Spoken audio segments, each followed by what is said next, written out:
तो दोस्तों, एक और नया दिन और मैं बलजीत परमार हाजिर हूँ एक नई कहानी, एक नया किस्सा लेकर।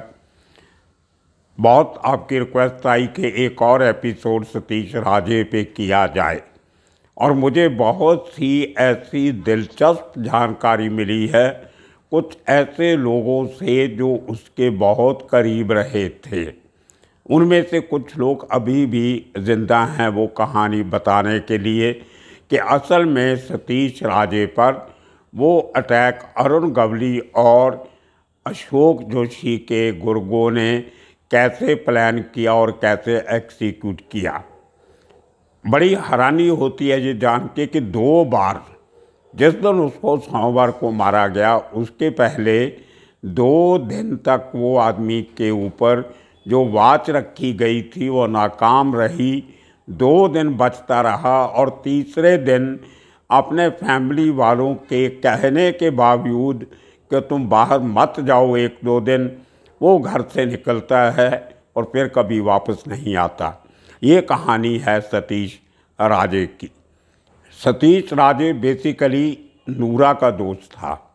दाऊद के साथ उसकी कुछ पर्सनल लेवल पे दोस्ती नहीं थी, लेकिन उसके लिए काम करने की वजह से दाऊद उसको अपने छोटे भाई की तरह ही प्यार करता था, उसकी बात सुनता था।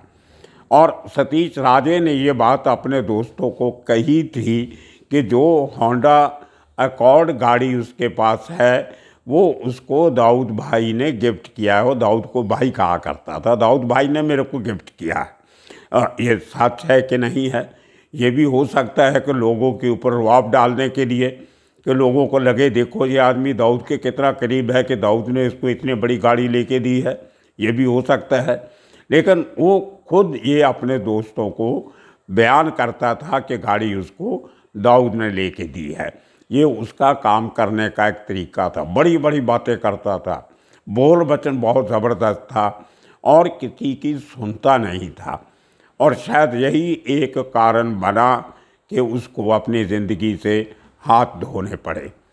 वो परेल में एक हैफकिन इंस्टीट्यूट है केम हॉस्पिटल के पास, उसके साथ लग के एक परेल विलेज करके एक लोकेलिटी है। वहाँ पे इस आदमी के 2 घर थे। एक घर में इसकी फैमिली रहती थी, इसकी वाइफ और रिश्तेदार, और एक उसके 6-7 घर छोड़ के एक और इस आदमी ने घर लिया हुआ था जहाँ पे अक्सर इसको मिलने वाले लोग आते थे, जिनमें से ज़्यादा गैंगस्टर ही होते थे। वहाँ पार्टी वार्टी चलती थी और वहीं पे कई बार लेट हो जाने के बाद ये आदमी उसी ऑफिस कम रेसिडेंस में सो जाया करता था, अपने घर नहीं जाता था जहाँ इसकी फैमिली रहती थी। तो ये इसका एक रूटीन था। और सबसे बड़ा इसका रूटीन था एक रेस कोर्स में जाना और एक होटल सी रॉक बांद्रा में लैंड्स एंड पे बैंड स्टैंड के पास, वहाँ पे रोज़ आदमी बिना नागा, कभी हुआ कभी कुछ ज़रूरी काम हुआ तो नहीं गया, तो ये रोज़ सुबह 6 बजे से 8 साढ़े 8 बजे तक स्विमिंग करने जाया करता था उस 5 स्टार होटल के पूल में। वो होटल इसके घर से तकरीबन 10 किलोमीटर दूर है, लेकिन उसका एक कारण था ये क्यों जाता था वहाँ पे। वहाँ पे बहुत बड़े बड़े लोग, फिल्म इंडस्ट्री के बिजनेसमैन, इस किस्म के लोग को, बांद्रा बहुत पॉश एरिया है, एक्टर्स लोग, सिंगर, स्पोर्ट्स पर्सन और बहुत बड़े बिजनेसमैन, वो उनमें से बहुत से लोग उस होटल में सुबह कोई स्विमिंग करने आता था, कोई टेनिस खेलने आता था, कोई हेल्थ क्लब ज्वाइन किया हुआ था, कोई सुबह सुबह कॉफ़ी पीने, ब्रेकफास्ट करने कॉफ़ी शॉप में आते थे। तो एक समुंदर का किनारा था, लोगों को अच्छा लगता था उस होटल में गार्डन में बैठना, पेशियों में बैठना। तो ये उस होटल की एक खूबसूरती थी। तो वहाँ पे इसको कॉन्टैक्ट मिलते थे। बेसिकली सतीश राजे का काम सेटलमेंट करवाना होता था। किसी ने किसी की प्रॉपर्टी हड़प कर ली, उसको वापस दिलवानी है। कोई किसी का पैसा नहीं दे रहा, उससे पैसा वापस दिलवाना है। वो सब सेटलमेंट के क्लाइंट, जिनको हम ग्राहक बोलते हैं, वो सतीश राजे को उस होटल में, हाई एंड होटल में मिल जाते थे, जहाँ करोड़ों का जो कोई प्रॉब्लम जो होती थी वो इसको मिलती थी। उसी तरह सीज़न के टाइम पे रेस कोर्स में जाना, और रेस कोर्स में भी आपको पता है कि सब पैसे वाले लोग जाते हैं ज़्यादा, उनकी भी कुछ प्रॉब्लम सुन सुना के उनके हल करवा देना, अपने पैसे ले लेने, दाऊद का नाम फ्लॉट करके रिश्ते बना लेने, और ये इसका बेसिक काम था।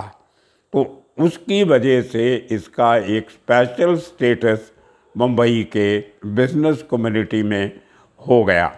तो ये आदमी का ये काम करने का तरीका था।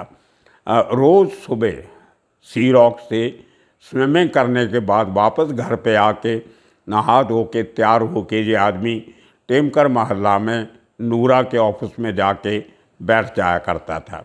दाऊद उसके पहले दुबई जा चुका था, लेकिन नूरा अभी तक नहीं गया था। वो पूरा डी कंपनी के सब काम वो अपने उस जो उनका पैदाइशी घर था टेमकर मोहल्ला, उनका ऑफिस था, वहाँ से बैठ के करता। तो उसकी एक ट्रैवल एजेंसी थी जिसके नाम से वो ऑफिस चला करता था।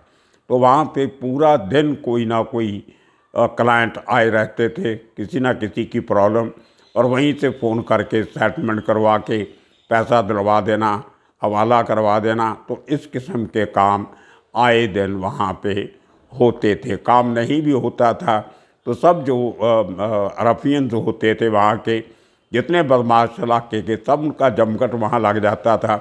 और रही तो हंसी मजाक करते रहना, पूरा दिन टाइम पास करना, ये इस किस्म का रूटीन था। सो आज इस वीडियो के साथ, आज इस एपिसोड में मैं आपको छोटी छोटी 2 वीडियो क्लिपिंग दिखा रहा हूँ, और सी रॉक होटल और उसके कुछ और तस्वीरें हाजी मस्तान के साथ सतीश राजे की, जो देख के आपको पूरा आइडिया हो जाएगा कि ये पूरे वारदात कैसे हुई। आप वो वीडियो देखिए। तो दोस्तों, सतीश राजे के मर्डर की कहानी शुरू होती है इस होटल से, जिसका नाम है सी रॉक होटल। ये बांद्रा में पॉश एरिया जो बांद्रा का है, वहाँ पे उसको बैंड स्टैंड भी कहते हैं, लैंड्स एंड भी कह देते हैं। उसके आगे समुद्र है, और वहाँ पे कॉर्नर पे ये बहुत मुंबई के पुराने होटलों में से एक है, और लूथरिया परिवार इसको चलाता था एक समय पे। बाद में 93 के ब्लास्ट में इस होटल के अंदर भी ब्लास्ट हुआ था। उसके बाद से जो होटल बंद पड़ गया था। आजकल इसके बिल्कुल सामने ताज लैंड्स एंड करके एक नया होटल ताज वालों को बनाया, लेकिन वो बनने के पहले ये होटल सी रॉक एक हैपनिंग प्लेस हुआ करता था। और इसी होटल में मुंबई के अंडरवर्ल्ड से जुड़े हुए बहुत सारे लोग यहाँ पे जाया करते थे। कोई खाना खाने के लिए, कोई शराब पीने के लिए, कोई स्विमिंग पूल में नहाने के लिए, और कोई वहाँ के सैलून में कटिंग करवाने के लिए। रमा नायक जो चंबूर में, जिसका एक पुलिस के थ्रू एनकाउंटर बताया जाता है, रमा नायक भी इस होटल में अक्सर जाया करता था और इसी होटल के सैलून में कटिंग करवाया करता था। खैर, बात चल रही थी सतीश राजे की। सतीश राजे इस होटल में रोज़ सुबह 6 सवा 6 बजे स्विमिंग करने जाता था। इसका पूल बहुत खूबसूरत है, और वहाँ से तकरीबन 9 साढ़े 9 बजे वो शख्स यहाँ से निकलता था। देखिए, परेल वहाँ से बहुत दूर है। परेल से स्पेशली अपनी होंडा अकॉर्ड गाड़ी लेके खुद चला के वो सिर्फ स्विमिंग करने आता था। और वहीं पे इसके कुछ दोस्त, जिनमें से एक का नाम दिनेश जाड़िया है और दूसरा प्रकाश उर्फ पकिया देसाई, वो वहाँ पे सैर करने आया करते थे सुबह। वो पूरा किस्सा मैं आपको सुनाऊंगा सेपरेट एपिसोड के साथ। तो इसी होटल में उसको मारने की फील्डिंग लगाई गई थी एतवार वाले दिन। क्या हुआ, कैसे हुआ, जिस सब आपको मैं मेन स्टोरी में आपने सुना होगा। और ये है सतीश राजे, जिसको बड़े बड़े लोगों से, अंडरवर्ल्ड के लोगों से उसने बहुत कम समय में रिश्ते बना के रखे। भले ही दाऊद इब्राहिम और उसका छोटा भाई नूरा उसके गॉडफादर थे, पर उसकी अपनी भी एक उसमें खूबी थी कि वो अपने स्वभाव के मुताबिक बहुत बड़े बड़े लोगों से रिश्ते बना लेता था। इस तस्वीर में वो उस ज़माने में हाजी मस्तान के साथ बड़े पिक्चर ब्लैक एंड वाइट है, लेकिन कपड़े बहुत फ्लैशी पहना करता था, फूल बूटी वाले, और ये उसका एक फ्लैम्बॉयंट उसका लाइफस्टाइल था। और ये तस्वीर मैं आपको दिखा रहा हूँ, बड़ी इम्पोर्टेंट है। ये वो वीडियो है जहाँ पे वो अपने घर परेल विलेज से नूरा के ऑफिस में टेमकर मोहल्ला में जा रहा था, और ये रोड पे चलते चलते ये बाईखला ब्रिज है, वहाँ से ये रोड अभी जा रही है नागपाड़ा की तरफ, जहाँ पे दाऊद का ऑफिस था। और वहाँ पे एक रोड पे सिग्नल आता है, उस सिग्नल पे उसकी गाड़ी रुकती है, जहाँ पे ये आपने मोटरसाइकिल खड़ा देखा था। इसी सिग्नल पे जब उसकी गाड़ी रुकती है, उस पर हमला होता है और उसको मार दिया जाता है। और ये तीसरी वीडियो जो है वो उस तरफ की है, दूसरी वीडियो जिस रास्ते पे उसने जाना था, जहाँ पे उसका मर्डर हुआ। बाईखला ब्रिज से नीचे उतरते ही वहाँ पे एक स्कूल है, ह्यूम स्कूल, उसके राइट साइड में सोली का पेट्रोल पंप है, और वही रोड थोड़ा एक फरलांग आगे जाएंगे तो जे जंक्शन के साथ पाक बोडिया स्ट्रीट और टेमकर मोहल्ला, जहाँ पे नूरा के ऑफिस में वो अक्सर सुबह जाया करता था और पूरा दिन वहाँ पे सेटलमेंट के काम करके रात को शाम को घर लौटता था, लेकिन उस दिन वो घर नहीं लौट सका। अब देखिए, इसकी दुश्मनी होती है, वो एक मैंने पहले एपिसोड में ये सब कहानी बता चुका हूँ, दोबारा रिपीट करने की ज़रूरत नहीं है। तो अरुण गवली गैंग इससे अपनी दुश्मनी निकालने के लिए, दाऊद से दुश्मनी निकालने के लिए उनको एक सॉफ्ट टारगेट चाहिए था, और वो सॉफ्ट टारगेट मिला उनको सतीश राजे। उसकी फील्डिंग लगाई गई कई दिन।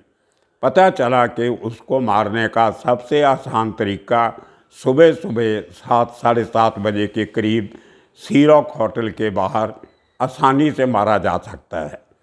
अब देखिए उसका नसीब, जिस दिन एतवार के दिन सी रॉक के बाहर इसकी फील्डिंग लगाई गई, वहाँ पे इसके 2 दोस्त, खास दोस्त, जिनमें एक का नाम है प्रकाश और पकिया देसाई, अभी कुछ महीने पहले उसकी डेथ हुई है, मैं बहुत अच्छी तरह जानता था उसको, बहुत बार मिलना जुलना हुआ। और दूसरा दिनेश झाड़िया। दिनेश झाड़िया आज भी मेरे से बात होती है, आज भी उससे मैंने फ़ोन पे बात की, काफ़ी कुछ डिटेल उससे लेना था, लेकिन अनफॉर्चुनेटली वो हॉस्पिटल में एडमिट था, तो ज़्यादा बात उसको डॉक्टर्स ने करने नहीं दी। लेकिन कुछ महीने पहले मेरी पकिया से बहुत लंबी चौड़ी बात हुई थी, उससे अक्सर मेरी बात होती रहती थी। बैंड्रा में फीलू खान की फिल्म बेच निकालनी, या उस दौर की कुछ पुरानी बातें पता चलानी।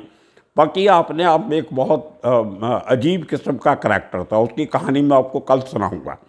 वो एक ही शख्स था सतीश राजे के ग्रुप में, जो सतीश राजे को माँ बहन की गालियाँ दे के बात किया करता था। इतनी गहरी दोस्ती थी उनकी, बिना गाली के बात नहीं करते थे। हर आदमी की हिम्मत नहीं थी सतीश राजे के साथ इस तरह की भाषा का इस्तेमाल करके बात करना। तो ये जो दोनों लोग थे, दिनेश झाड़िया और पकिया देसाई, ये बैंड्रा में रहते थे। बैंड्रा में एक एसपी रोड पे एक तालाब है, उसको बैंड्रा तालाब कहते हैं। ये बैंड्रा तालाब के एक तरफ रेलवे स्टेशन है, दूसरी तरफ पुलिस स्टेशन है, बैंड्रा पुलिस स्टेशन। तो बैंड्रा तालाब के बिल्कुल ऑपोजिट एक मंदिर है। मंदिर के साथ एक बड़ा सा मंडप लगा के, पंडाल लगा के, वहाँ पे गणपति बप्पा की मूर्तियाँ बनती हैं। तो उस मूर्तियाँ बनाने वाली वर्कशॉप के बिल्कुल साथ लग के एक बिल्डिंग है सोसाइटी, जिसका नाम है बेले विस्टा। बेले विस्टा बिल्डिंग में पकिया रहा करता था। पकिया का मेन काम था स्मगलिंग का, लैंडिंग करता था। खालिद पहलवान के लिए, दाऊद के लिए, इनके लिए रत्नागिरी कोस्ट पे बहुत काम किया उसने। तो वो उसकी पूरी कहानी मैं आपको कल सुनाऊंगा।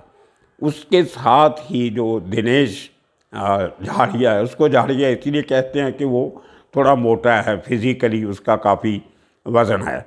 ये वो भी पुराना बहुत खिलाड़ी है अंडरवर्ल्ड का बड़े सालों से। तो एक किस्सा मैंने आपको सुनाया था थोड़े दिन पहले, कैसे माधो ठक्कर के ऑफिस में कुछ लोगों ने आके इसको मारा था और उसका बदला लेने के लिए उस आदमी का शेरू से मर्डर करवा दिया गया। बहुत अजीब लंबी चौड़ी कहानी है अंडरवर्ल्ड की, पुरानी कहानियाँ। उसका किस्सा भी एक दिन आपको सुनाऊंगा मैं। दिनेश झाड़िया का भी ठीक हो जाने दो उसको हॉस्पिटल से, फिर बातचीत करके उसका किस्सा भी सुनाएंगे। तो ये दोनों शख्स रोज़, दिनेश और पकिया, इनके पास एक ओपन जीप हुआ करती थी। ये भी सुबह 6 सवा 6 बजे बैंड्रा से वहाँ से निकल के सी रॉक जाने में ज़्यादा से ज़्यादा 10-15 मिनट लगते थे अर्ली मॉर्निंग में। ये वहाँ पे जाके जीप खड़ी करके बैंड स्टैंड पे सैर किया करते थे, मॉर्निंग वॉक। रात दिनेश शायद भार कम करने के लिए, बकिया भी काफ़ी हेल्दी था, बहुत सटे हुए जिस्म का आदमी, फिजिकली बहुत फिट रहता था। तो उसके साथ ये दोनों दोस्त वहाँ पे मॉर्निंग वॉक करते थे और रोज़ इनकी मुलाकात सतीश राजे से होती थी। आते जाते, कभी वो आते मिल जाना, कभी जाते मिलना। इनका सैर करने का एक मतलब यही था कि इसी बहाने सतीश राजे के साथ मुलाकात होती रही थी और नई बातें अंडरवर्ल्ड की इधर उधर की पता चलती थी। तो पकिया ने मुझे बताया था कुछ महीने पहले, अभी उसकी डेथ हुई है पैरालिसिस से, कि एक दिन एतवार का दिन था, वो सी रॉक के बाहर सैर करते करते, कई बार वो सी रॉक चले जाते थे पानी वानी पीने, या थोड़ी देर पसीना, गर्मी है तो थोड़ी देर एसी में बैठ के लॉबी में, फिर वापस आ जाते थे। तो उनका चक्कर सी रॉक में लगता ही रहता था। तो उसी बहाने वो सतीश राजे को भी मिल के आ जाते थे। तो उस दिन जैसे वो 8 साढ़े 8 बजे का टाइम हुआ, तो पकिया ने नोटिस किया कि अरुण गवली का एक खास शार्प शूटर वहाँ पे एक दीवार पे बैठा, न्यूज़पेपर लेके सामने बैठा है कैमोफ्लेज करके, लेकिन निगाह चारों तरफ कर रहा है। तो जो प्रकाश ने पकिया, उसने देखा कि अरुण गवली का खास शार्प शूटर दिलीप लांडगे वही आदमी था जो अखबार लेके बैठा था। उसने पहचान लिया और मराठी में उसको पूछा कि भाऊ तुम यहाँ क्या कर रहे हो। तो वो एकदम घबरा गया कि मुझे पहचानने वाला कौन आ गया। इतनी देर में जब पकिया ने चारों तरफ देखा तो 6-7 और लड़के लोग अरुण गवली गैंग के, अशोक जोशी गैंग के, कोई दरख्त के पास खड़ा था, कोई कहीं खड़ा, पूरी फील्डिंग लगा के, और ये भी अंडरवर्ल्ड का आदमी था। इसने पहचान लिया कि हर आदमी के पास हथियार है और सबका हाथ हथियार के ऊपर है। तो प्रकाश का कहना था, जब मुझे उसने कहानी सुनाई पूरी, कि एक बार मैं भी थोड़ा घबरा गया था कि कहीं मेरी तो फील्डिंग नहीं लगा के रखी कोई, मैंने तो ऐसा काम किया नहीं, लेकिन हो सकता है फिर भी मेरी फील्ड लगाई हो या दिनेश की लगाई हो। लेकिन जब बातचीत करते उन्होंने हमारे ऊपर कोई नज़दीक नहीं आया तो मैं समझ गया कुछ मामला है।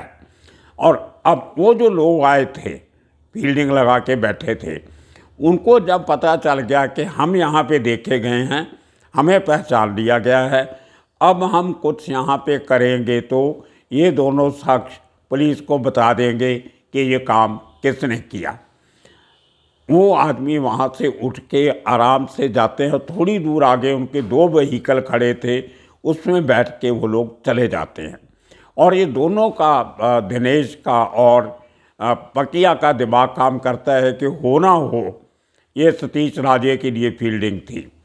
तो वो आगे 2 बार चक्कर लगा के आए थे सी रॉक में, लेकिन उनको नज़र नहीं आया था सतीश राजे। वो फिर एक बार चेक करने जाते हैं कि शायद कहीं और बैठा होगा, तो पूल पे आया नहीं। फिर जाके स्टाफ से, पूल के एम्प्लॉय से चेक करते हैं कि क्या सतीश राजे आज आया था कि नहीं आया था। बोले नहीं सर, आज नहीं आए सुबह से। तभी मोबाइल फ़ोन का ज़माना नहीं था, 1990 की बात है जी। तो ये लोग वहाँ से निकल के अपनी जीप लेके सीधा सतीश राजे के घर पे परेल जाते हैं, और वहाँ पहुँचते पहुँचते इनको 10:30 बज जाते हैं। वहाँ देख के करते हुए सारा, पहले तो उन्होंने सोचा कि उसको बताए कि नहीं बताए, बोलेंगे तो क्या बोलेंगे।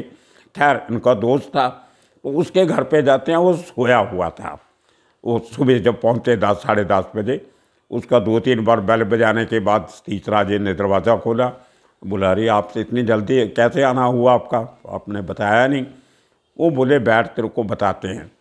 उसको पकिया ने गालियाँ वालियाँ दे के कि तू आज बच गया, तेरी फील्डिंग लगी हुई थी, नहीं तेरा पोटला बनने वाला था। उसको फिर पूरी कहानी बताई तो सतीश राजे हंसने लगा। पकिया ने मुझे बताया कि सतीश राजे ने अपना तकिया उठाया और उसके नीचे 2 पिस्टल पड़ी थी लोडेड। बोलता है, मेरी किस जो आएगा अभी, इतने जितनी गोलियां उतने लोग तो मार के मरूंगा, इतनी जल्दी मैं मरने वाला नहीं हूँ। ये उसने डायलॉग बोला पकिया को और दिनेश को जब उसके घर पे गए। इनको सतीश राजे ने बताया कि मैं आज क्यों नहीं जा सका सी रॉक नहाने के लिए पूल पे। उसका कहना था कि शनिचरवार की रात को नूरा उसके घर पे आ गया था कुछ दोस्तों के साथ, और काफ़ी देर तक वो लोग दारू वारू पीते रहे, बातें करते रहे। और उसके बाद नूरा के जाने के बाद जब ये आदमी सोया तो सुबह इसकी आँख नहीं खुली, इसको जल्दी जाग नहीं आई, इसलिए वो उस दिन सी रॉक नहीं जा सका। ये एक बहुत अहम खुलासा है सतीश राजे के मर्डर केस में। उसके बाद ये लोग इनको तो बोलता है कि कोई बात नहीं, आप चिंता मत करो, देख लेंगे, जो होगा देखा जाएगा। ये लोग वापस आ जाते हैं। उसके बाद नेक्स्ट डे अब इसकी जो फील्डिंग थी वो सी रॉक से हटा के अशोक जोशी के बंदों ने इसके घर के पास लगा दी। 2-3 आदमी वहाँ खड़े कर दिए और 2-3 गाड़ी में बैठा दिए कि जब निकलेगा इसका पीछा करो। और इसका एक पड़ोसी था जो इसको जानता था, उसको दिलीप लांडगे और दूसरे लोगों ने तोड़ा पैसे देके कि जब ये आदमी घर से निकलेगा तो इस नंबर पे, अपने घर के फ़ोन से हमें इस नंबर पे फ़ोन करना, वहाँ पे हमारा आदमी 24 घंटे इंतज़ार करेगा तुम्हारे फ़ोन का। और दूसरे दिन एतवार को दिन निकल गया। मंडे को सुबह इसकी फील्डिंग लगी हुई थी। इसके एक रिश्तेदार हैं, मेरा ख्याल इसके ब्रदर ला हैं सतीश के, उनका नाम है मिस्टर सुनील। उनसे मेरी बात हुई पिछले दिनों में। तो सुनील ने भी मुझे बताया कि जब हमें पता चला कि ये गर्मा गर्मी चल रही है तो उस दिन सोमवार को हमने सतीश राजे को मना किया कि भाई तुम 2-4 दिन घर से मत निकलो, अपनी सिक्योरिटी का ख्याल रखो, हो सके तो पुलिस कंप्लेंट करो या दूसरे लोग बुला के बाहर मत जाओ। बोलता है, नहीं आज मेरी बहुत ज़रूरी मीटिंग है और मुझे आज जाना पड़ेगा, देखी जाएगी जो होगी। तो वो आदमी अपने दोनों हथियार लेके साथ में अपनी गाड़ी में बैठता है और वहाँ से निकलता है अपने घर से। वहाँ से जो मैंने आपको अपने वीडियो जो देखी होगी उसमें मैंने आपको दिखाया कि कैसे घर से निकल के जैसे ही वो लाल बाग से होते हुए बाइखला क्रॉस करके ब्रिज के उसके नीचे से ट्रेन जाती है, रेलवे लाइन है, उसके ऊपर ब्रिज बना हुआ है। उसके ऊपर जब नीचे नागपाड़ा की तरफ उतरता है तो उसकी गाड़ी सिग्नल पे रुकती है, रेड सिग्नल पे। पीछे उस गाड़ी में से जो 4 लोग गाड़ी में थे उनमें से 2 आदमी गाड़ी से उतरते हैं, एक हथौड़े से, बड़े हथौड़े से इसका विंडशील्ड तोड़ते हैं। उसके बाद 8 गोलियां इसको मारी जाती हैं और उसके जो 2 हथियार साथ में थे, वेपन, वो भी उसको उठाने का मौका नहीं मिला, कोई रिटेलिएट करने का मौका नहीं मिला और वो आदमी जगह पे उसकी मौत हो जाती है। और उसके बाद वो उस वहाँ से करीब था नागपाड़ा, जब दाऊद के लोगों को, नूरा के लोगों को पता चलता है कि ऐसे ऐसे फायरिंग होगी और सतीश राजे की गाड़ी पे हुई है, वो वहाँ से भाग के आते हैं लोग, लड़के लोग। तब तक इसको हॉस्पिटल ले जाया जाता है लेकिन ही डिक्लेयर्ड डेड बिफोर अराइवल, तो ऑन अराइवल। तो इस तरह से सतीश राजे की उस कहानी का अंत होता है जो उसको इतने मौके मिले अपनी जान की रक्षा करने के, एहतियात रखने के, रिस्क ना लेने के, लेकिन उसने किसी की नहीं सुनी और इस तरीके से सतीश राजे के किस्सा ख़त्म होता है। कल मैं आपको सुनाऊंगा पकिया का किस्सा जो बहुत इंटरेस्टिंग है, कैसे उस आदमी को 14 गोलियां लगी और वो फिर भी बच गया। वो अपने आप में बहुत अजीब किस्सा, आपने कभी सुना नहीं होगा। वो किस्सा पकिया की पूरी कहानी कल सुनाएंगे, इंतज़ार कीजिए। तब तक के लिए सबका शुक्रिया, धन्यवाद।